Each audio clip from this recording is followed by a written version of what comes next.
Hey family, it's Tasha, Mom Bear Homestead. So we're going to get into it today. We're going to talk about plants in your yard and identifying them and how important it is. So you may have heard of foraging, right? Basically going out, foraging through the woods and plant areas and being able to identify different plants and knowing what different plants can do for you, what plants are edible. A lot of foraging has to do with being able to go out and literally pick different plants and know which ones are actually edible to eat, to keep you fed, right?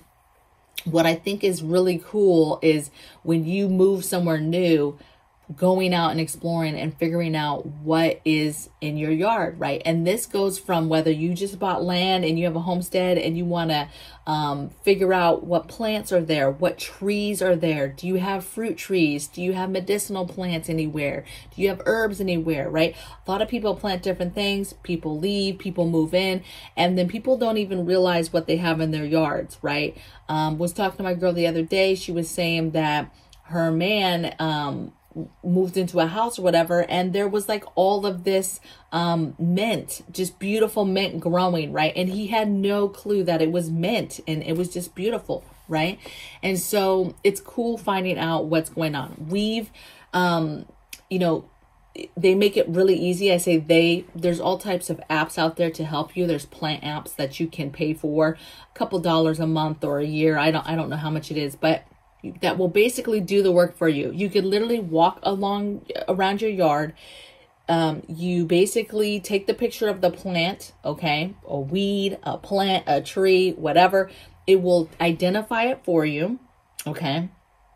Not only will I identify it for you, it will tell you if it looks sick, if it looks unwell, or it looks healthy.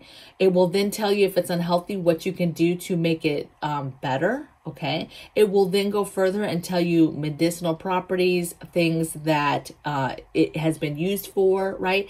As well as warnings. Okay. So that you know, hey, that this can do something negative to you as well, right? So tons of great apps. Now, before there was apps, there's books. Okay. So what I would suggest is getting you a couple, investing in, first of all, I love books, but investing in a few books that have to do with plant identification, foraging, and get you a big, beautiful one that has beautiful pictures and tells you exactly, you know, so you can identify different plants. What I've been doing lately too, before there was really apps, was watching different videos of people who forage and learning about different plants and weeds through that way, right? This year alone, I've watched a ton of videos on weeds to identify weeds that were growing right there in my yard, right? Right there in the backyard like crazy. And I was like, I just was curious. I wonder what these weeds, what they are and what they could do, right? Started researching, started coming across videos, and come to find out tons of weeds in my backyard that come up with beautiful flowers that are very pretty. And they're weeds, and they can be used for things, and they can be preserved, dried and preserved and used for things, right? And so that was exciting to learn that, okay?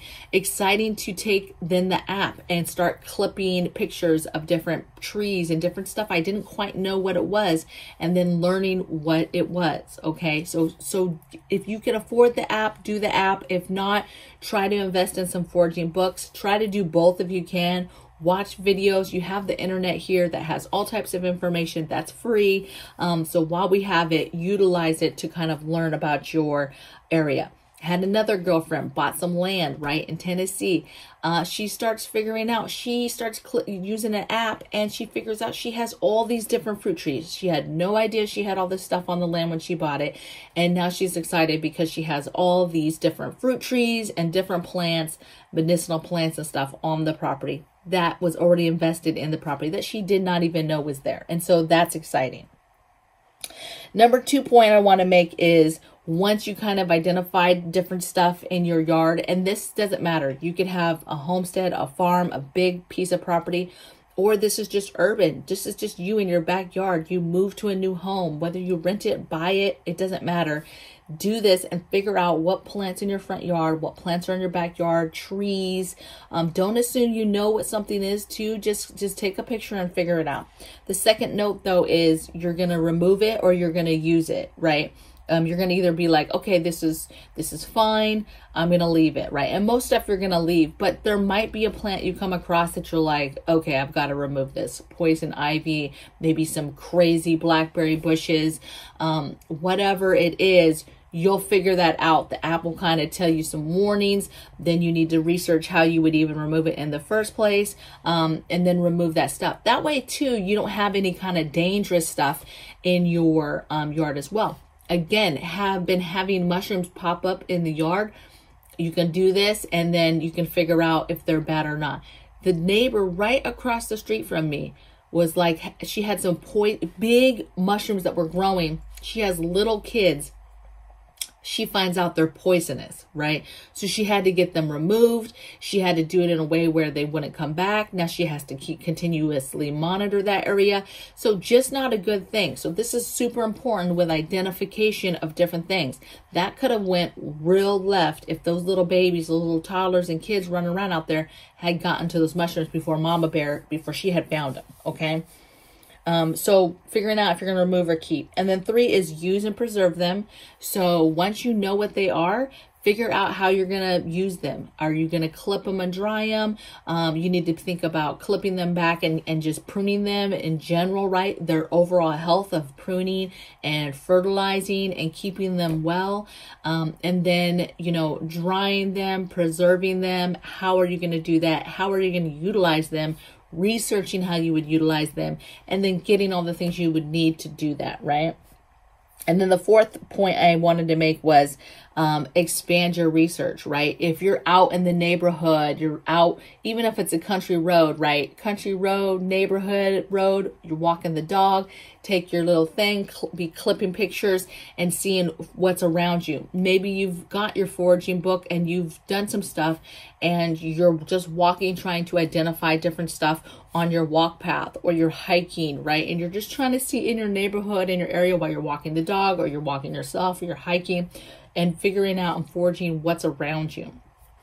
Watch another channel, Sarge, where his lunch breaks, he used to go out and would just go to like the neighborhood park or little woody area, and he would just forage, and he would just do YouTube videos just going over different plants and stuff that he was just coming across on the path, and then he would talk about it and he would just forage stuff. It was just wild, right? But there's so much stuff that grows wildly, like lettuces and just different things that you can eat, that it really is an important skill to learn, because it could come down to your survival if you don't have enough food, and getting the supplemental foraging items that you could be eating, okay, to supplement your meals. And the next thing is too, don't forget your neighbors. So obviously you can't just go in your neighbor's yard and start clipping pictures of their plants, right? But a lot of times we know neighbors' plants and trees are right there, like right on the fence line or hanging over, or just right on the fence line, even if they're not hanging over. Easily could just take a picture and then identify what they have. And that to me is your long-term survival tip, because in that instance, you could be taking pictures of their stuff and seeing what do they have that's right over the fence. Maybe they have lemon trees or lime trees or apple tree, or they have some sort of fruit trees that are right there that are going to produce something. And that could be a possible food source if things went left, right? Or maybe you've cut that tree that's growing over your fence for years. You've cut it. You do this and you realize it's a fruit tree that you've been cutting back. And now don't cut it back. Let that tree grow and grow over your fence and be partially in your yard, because now that will be a possible, food source, right? So just think about these things. Hopefully you'll get excited about foraging and figuring out what is edible and different, what does stuff taste, start tasting stuff. Now, obviously don't just start tasting stuff if you don't know what it is, right? We don't want to end up in the hospital, but make it fun, right? And just start learning and teaching yourself. This is a viable skill that literally could save your life. And at a minimum, get this app, baby, and just see what is in your area, what is in your yard right now that you already have, that you don't even know you have. You might have somebody who planted herbs and did a little herb garden in your backyard, and you just think it's a bunch of weeds, or you know it's some kind of plants, but you have no idea what it is because you're just not savvy like that. Start using that app and figuring out what you have in your yard. You might have some stuff and you just have no clue what you have. Okay, so hopefully this helps you. Let me know in the comments below what you guys think about this. If you are a master forager, maybe if you have any books you want to recommend to us as far as foraging. I think I might have one book that has like a section of foraging in it. So if there's some good books that you want to recommend, or anything else you want to recommend when it comes to foraging and figuring out what's in your backyard, let us know. And I'll see you guys next week on the next video. Take care. Bye.